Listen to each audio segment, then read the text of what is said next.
Central intelligence एक comedy film है जो 2016 में रिलीज हुई थी, जिसमें ड्वेन जॉनसन और केविन हार्ट हैं।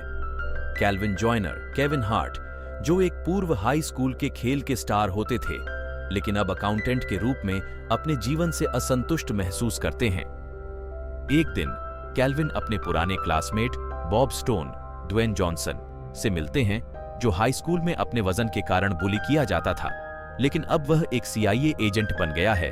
बॉब एक खतरनाक मिशन में कैल्विन को शामिल करता है, जिसमें उसे एक ऐसे अपराध के लिए फ्रेम किया गया है जो उसने कभी किया ही नहीं है, और अपने नाम को साफ करने के लिए कैल्विन के अकाउंटिंग कौशल की जरूरत होती है।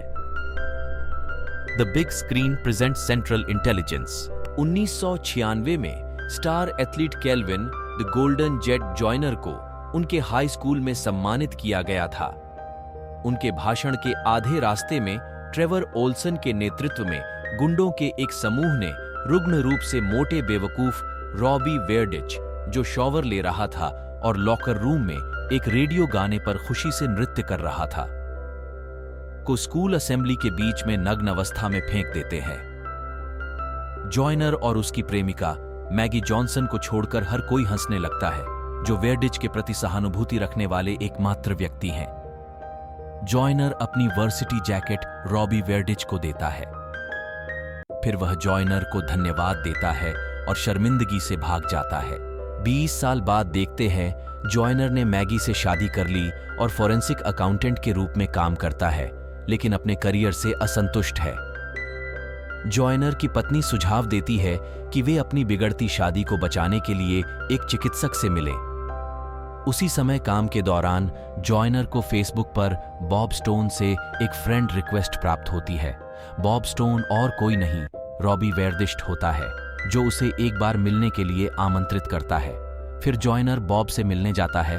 जॉयनर उसे देखकर आश्चर्यचकित रह जाता है कि वेयरडिच एक अत्यंत मोटे बेवकूफ से एक फिट वाले आत्मविश्वासी व्यक्ति में बदल गया है, क्योंकि बॉब पहले से बहुत चेंज हो जाता है। फिर दोनों मिलकर बहुत मस्ती करते हैं। बॉब ने जॉयनर से कुछ ऑनलाइन लेन देन की बात करने के लिए कहा और उसे पता चला कि कट्टरपंथी देशों के बोलीदाताओं के साथ करोड़ों डॉलर की नीलामी हो रही है, जिसकी अंतिम बोलियां अगले दिन समाप्त होने वाली हैं।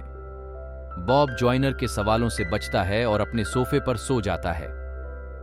अगली सुबह पामेला हैरिस के नेतृत्व में CIA एजेंटों की एक टीम बॉब की तलाश में जॉयनर के घर पहुंचती है। फिर देखते हैं बॉब पहले ही गायब हो गया था। हैरिस जॉयनर को बताती है कि वह एक खतरनाक एजेंट है जिसने उसके पूर्व साथी फील स्टैंटन की हत्या कर दी है। हैरिस ने जॉयनर को बताया कि बॉब सबसे ऊंची बोली लगाने वाले को सैटेलाइट कोड बेचना चाहता है। इसके तुरंत बाद बॉब उसका अपहरण कर लेता है, ये समझाते हुए कि वह अपराधी ब्लैक बेजर को कोड बेचने से रोकने की कोशिश कर रहा है, लेकिन बैठक स्थल का पता लगाने के लिए उसे जॉयनर के कौशल की आवश्यकता है। एक इनामी शिकारी वहां हमला करता है। फिर जॉयनर वहां से भाग जाता है और मैगी को फोन करता है और उसे डॉक्टर के ऑफिस में मिलने के लिए कहता है। जॉयनर जा ही रहा होता है। हैरिस ने उसे रोकते हुए बताया कि बॉब ब्लैक बेजर है। वह उसे मैगी को न बताने की चेतावनी देती है और उसे बॉब के स्थान के बारे में सचेत करने के लिए एक उपकरण देती है। जॉयनर अपने डॉक्टर के ऑफिस में मैगी से मिलता है, जहां बॉब डॉक्टर के रूप में प्रस्तुत होता है। बॉब जॉयनर को उसकी मदद करने के लिए मना लेता है, इसलिए वह ओल्सन के साथ एक बैठक आयोजित करता है, जो सौदे का स्थान जानने के लिए नीलामी के लिए उस खाते को ट्रैक कर सकता है। ओल्सन बॉब को धमकाने के लिए माफी मांगता है, लेकिन एक बार फिर उसे नाराज करने से पहले अपनी माफी मांगता है। हैरिस जॉयनर को फोन करती है और धमकी देती है कि अगर वह बॉब को हिरासत में लेने में मदद करने में विफल रहा तो मैगी को गिरफ्तार कर लिया जाएगा। जॉयनर ने अपनी इच्छा के बिना उसे धोखा देता है और फिर CIA उसे गिरफ्तार कर लेती है। अब CIA ऑफिस में हैरिस अपना अपराध स्वीकार करने के लिए बॉब पर अत्याचार करती है। जॉयनर, जिसने बॉब को पकड़वाया था, लेकिन अब वह बॉब को भागने में मदद करता है।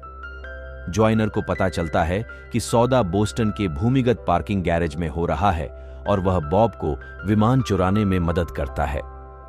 बॉब अकेले प्रवेश करता है, जबकि जॉयनर थोड़ी देर बाद हैरिस को प्रवेश करते हुए देखता है। यह मानते हुए कि वह ब्लैक बेजर है, वह उसके पीछे दौड़ता है, लेकिन बॉब को खरीदार से मिलते हुए और ब्लैक बेजर होने का दावा करते हुए पाता है। बॉब ने जॉइनर को सुरक्षित रखने के लिए उसकी गर्दन को छूते हुए गोली मार देता है। स्टैंटन अपनी मौत का नाटक करके आता है और खुद को ब्लैक बेजर बताता है। और अब एक लड़ाई छिड़ जाती है। फिर जॉइनर कोड्स लेकर वहां से भाग जाता है। फिर बॉब जॉइनर को पकड़ लेता है और स्टैंटन भी वहां आ जाता है। फिर बॉब स्टैंटन को अपराध के लिए फंसाने की अपनी योजना का खुलासा करता है कि कैसे स्टैंटन ने बॉब को फंसाया था, और अब बॉब स्टैंटन के बीच लड़ाई छिड़ जाती है। फिर जॉइनर बॉब पर गोली चला देता है। बॉब बेहोश हो जाता है। फिर अब स्टैंटन खुलासा करता है कि वही असली ब्लैक बैजर है। फिर बॉब अचानक उसका गला फाड़कर उसे मार डालता है और अब जॉइनर और वह अपने 20वें हाई स्कूल पुनर्मिलन में शामिल होते हैं। पहुंचने पर जॉइनर मैगी के साथ मेल मिलाप करता है और उनकी शादी को बेहतर बनाने का वादा करता है। नए प्रोम किंग बॉब को घोषित किया जाता है। जॉइनर ने मैगी को बताया कि ऐसा करने के लिए उसने स्कूल की वोटिंग प्रणाली को हैक कर लिया था। ओल्सन फिर से स्टोन को धमकाने के लिए आता है, लेकिन अंततः वह अपने लिए खड़ा होता है और उसे मुक्का मारकर बेहोश कर देता है। स्टोन के स्वीकृति भाषण में उसने खुलासा किया कि वह वेयरडिच हैं। अपने सबसे अच्छे दोस्त के रूप में जॉइनर की प्रशंसा करता है। इसके बाद वह अपने कपड़े उतारकर अपनी शर्तों पर सबसे शर्मनाक घटना को याद करता है। इसके बाद स्टोन का सामना अपने हाई स्कूल क्रश डार्ला मैकगुचियन से होता है, जिसके साथ वह किस और डांस करने के लिए आगे बढ़ता है। कुछ समय बाद मैगी अब प्रेग्नेंट हो जाती है और जॉइनर भी CIA में बॉब के साथ शामिल हो जाता है। नौकरी पर अपने पहले दिन के उपहार के रूप में बॉब जॉइनर की वर्सिटी जैकेट लौटा देता है। यही इस फिल्म का एंड हो जाता है।